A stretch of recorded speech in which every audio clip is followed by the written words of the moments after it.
For OmahaSportsInsider.com, I'm Nick Hanley for another week of Diamond Cuts as the Nebraska baseball team gets ready to host the Rutgers Scarlet Knights at Hawks Field at Haymarket Park. Military Appreciation Weekend. Friday night's game at 6:35 p.m., Saturday's game at 2:05 p.m., and Sunday's at 12:05 p.m.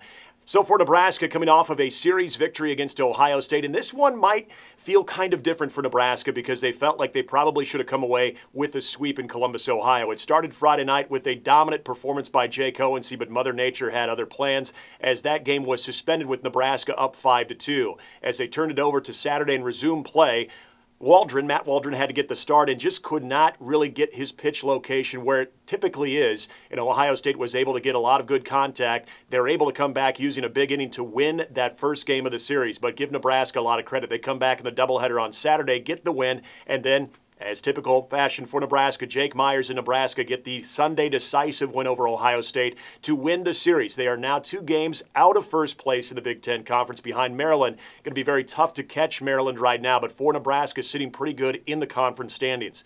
As they welcome in Rutgers this weekend, it will also have a different feel as Nebraska and the student-athletes are coming off of finals week. No midweek game. In fact, a short workload. They got back to work on Wednesday as they get ready for the series this weekend at home. That's the good news is they are at home, and this time last year is when we really saw Nebraska dial it in and play some very good baseball to a second-place finish in the regular season, a number 2 seed. Didn't go well in the Big Ten tournament, but Nebraska has other plans. Great thing about Nebraska right now, too, is you listen to head coach Darren Erstad, this team has really not hit its potential yet. You see some guys that are showing some promise at the plate. Scott Schreiber hitting the ball very well in Big Ten play. He's well over 300, but yet to have a home run in Big Ten conference play. He leads the team with home runs with 4.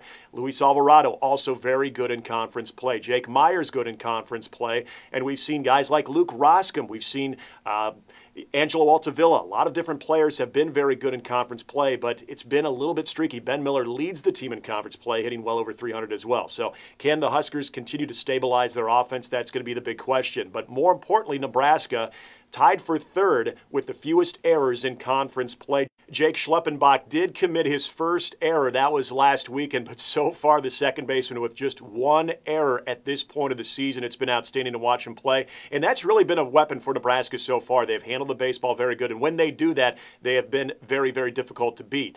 The pitching staff is now 2nd in the conference, and they continue to get good outings out of Jake Hohensee. They got an outstanding effort, and they need that from Derek Burkhamper in Saturday's Game 2 win over Ohio State. Jake Myers continues to be one of the conference best as he got the win on Sunday. So far, pitching has been very good. Hitting, you're just kind of waiting for that to stay consistent, but there's some good signs on the way. When you look at this Rutgers team, this is a team that has a better batting average than Nebraska. It's a team that is going to try to outclub you because their pitching is bad. It's a Big Ten worse. Their ERA is around 6.19. It's not a good earned run average, and when they've won games, they've had to put up 10 or more runs to beat a team. In fact, playing Michigan in the series last weekend, they did get the Friday night win 12-5, but then did lose the series to Michigan. They do have series victories over Iowa and Purdue, and this is an Iowa team that, of course, beat Nebraska. So Darren Erstad and the Husker baseball team will not be taking Rutgers lightly. Last year in Piscataway, Rutgers was able to get the Game 1 win when Nebraska came back on Saturday and got 2 back-to-back wins to win that series. They know Rutgers will scrap, they'll claw,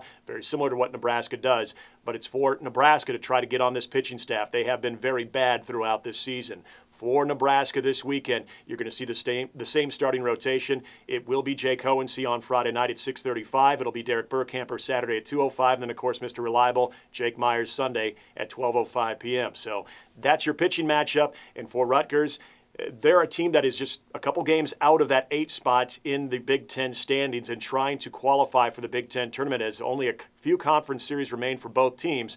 For Nebraska, trying to solidify possibly a number 2 spot, but more than anything, just trying to stay right there in the top half of the conference. And for Rutgers, they are desperate to try to get into the Big Ten tournament in a couple weeks in Bloomington. So you will see a very spirited and perhaps dangerous, desperate Rutgers team coming to Hawks Field at Haymarket Park. Once again, game times, 6:35 Friday night, Saturday, 2:05 p.m., and Sunday's finale will be at 12:05 p.m. You can catch all of those games on AM 590 ESPN Omaha, your home for Husker sports. Should be a great weather weekend at Haymarket Park as well.